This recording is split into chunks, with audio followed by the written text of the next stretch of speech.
Before I jump into today's video, today's character data file, I have a little disclaimer to make. I screw up my schedule, so technically this episode is supposed to air before Brunt, and even the next one is supposed to be before Brunt, but hey, I'm human, it can happen.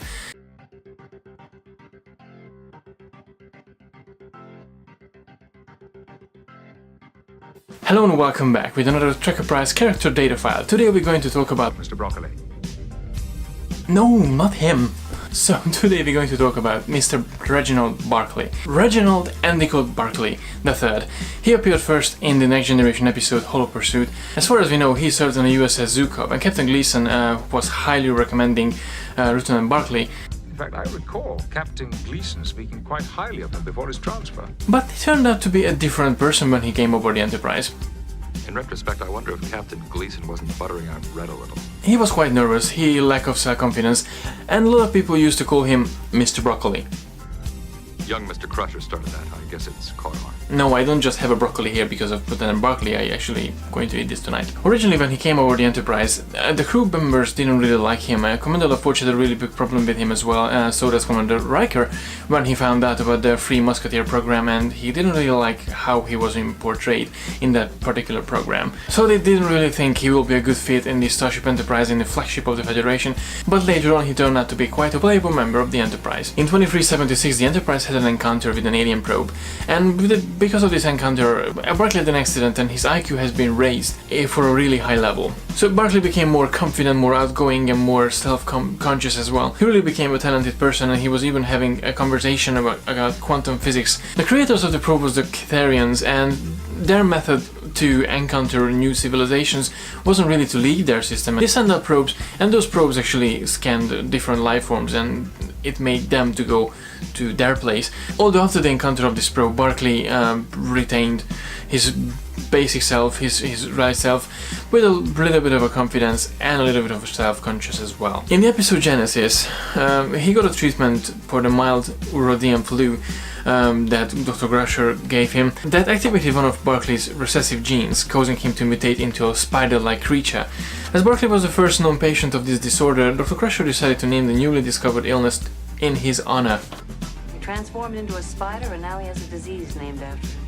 In 2371 he been transferred to the Jupiter station to work with Louis Zimmerman and his team on the holographic doctor on the EMH, and during that time he became really close friends with Dr. Louis Zimmerman. Obviously that came back in later episodes in Star Trek Voyager. Reginald Barclay was one of the characters that didn't really just have a past in the Next Generation, although he started as a character in the Next Generation. He went through multiple character changes in Voyager as well. In the 8th movie, Star Trek First Contact, he had a small role as the crew member of the Enterprise E. He was basically down there with LaForge, and he tried to help repair the Phoenix. He was replacing a part for the Phoenix, and he was really honored to meet the great creator of the warp drive. In 2374 he started to work on the Pathfinder project. The USS Voyager was lost for 3 years by that time, and he was basically part of the team that tried to find out where the Voyager could be, so that was the Pathfinder project basically about. A year later he had an idea with the Midas Array to actually fire a tachyon beam to a Class B pulsar, making a micro wormhole to actually project the Delta Quadrant, using the Pathfinder project to the possible coordinates of the USS Voyager. This project has been dismissed at the beginning by Commander Hawkins and Admiral Paris as well. They thought basically his idea was impractical, but Barclay didn't really want to accept this, and he broke into the lab and he started to do his own little illegal mission to establish the first intercom link between Earth and Voyager. Although he broke several rules, his mission succeeded, and he was able to actually establish a two-way link between Voyager and Starfleet Command. The crew of Voyager later toasted him, and they honored with the honorary position, the honorary member position of the USS Voyager. Reginald Barclay, whoever you are. To Mr. Barclay.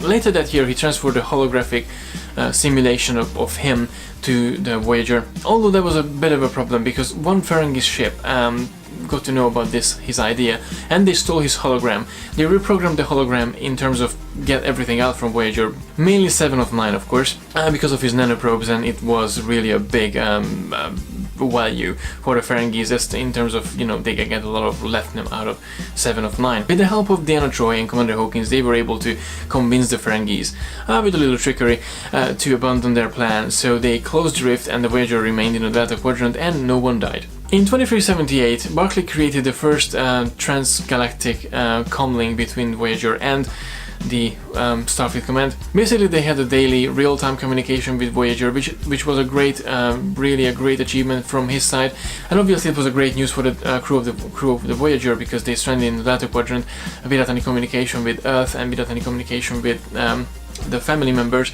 So technically, they had a really good achievement with this two-way communication. If it comes down to Lieutenant Barclay, obviously we have to think about his medical records. He had a really good and colorful career in the medical database. He suffered from transphobophobia, Talarian death syndrome, and even he was suffering Holo-addiction as well. We all remember the Holo program, The Three Musketeer. Later, when he was working on the Pathfinder project, he became quite obsessed with Voyager. His Holo-addiction almost came back at one point, but fortunately Deanna Troi was there again to support him. Although he did state it, since he left the Enterprise, his life wasn't really the same as it was before. I lost my family. In terms of friends, he had a really good friendship with Geordi. As I mentioned, he didn't really like Reg at the beginning, but later on he started to respect his technical knowledge, so they really became close friends. Also, he had a really good friendship with Louis Zimmerman, although we got to know his relationship, that part of his relationship in Voyager, so it wasn't really discussed in the Next Generation. And Louis had a really good connection towards Barclay. When he was actually writing his will, he left almost everything to Reg Barclay, so it was a really big thing, considering Reg really became the really good friend of someone. He also had a really good friendship with Deanna Troi, although at the beginning he had more of a romantic feelings toward Deanna Troi, but Barclay's feeling became merely professional after a while, because, you know, they started to have sessions together, and Deanna helped a lot for Reg to, you know, overcome all of his fears and feelings that made him the person who he was. He also got a really good friendship with the Doctor, the EMH from Voyager. Although they met each other the first time when the Doctor visited Louis Zimmerman to help him recover from a disease that no one really knew the answer for. And obviously one of his faithful friends was Neelix. No, not him, the cat. In terms of romances, Barclay wasn't really the lady person. Well, if it comes down to dating, personally I totally feel what the pain actually he went through over the years. In an alternative timeline in 2404, Barclay became Starfleet Academy teacher, and he had lectures about the Borg, and obviously with the side of Admiral Catherine Janeway. Sounds like someone's been reading ahead. Although that timeline has been rewritten, so it might never happen.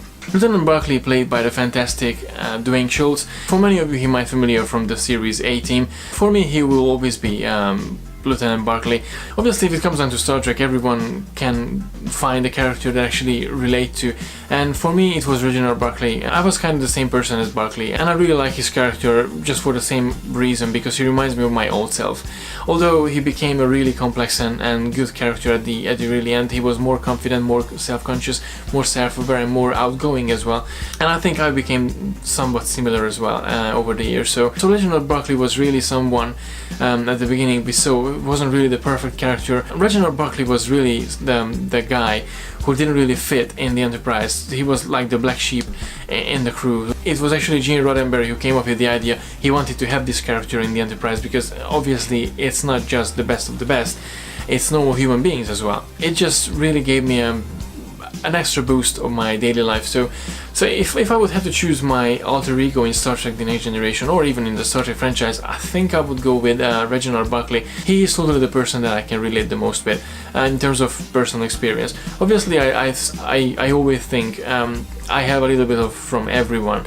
I have Dax minutes, I have Data minutes, I have Martok minutes, I even have Locutus minutes, why not? And so that was my little character data file about Reginald Barclay. Please let me know in the comment section below what do you think about Reginald Barclay as a character, if you liked him or not, if you liked him in Voyager more than in The Next Generation, please let me know. So that was it for today. Thank you very much for watching. Please don't forget to like and share the video, and don't forget to subscribe to receive all the geekiness twice a week. And until next time, live long and prosper.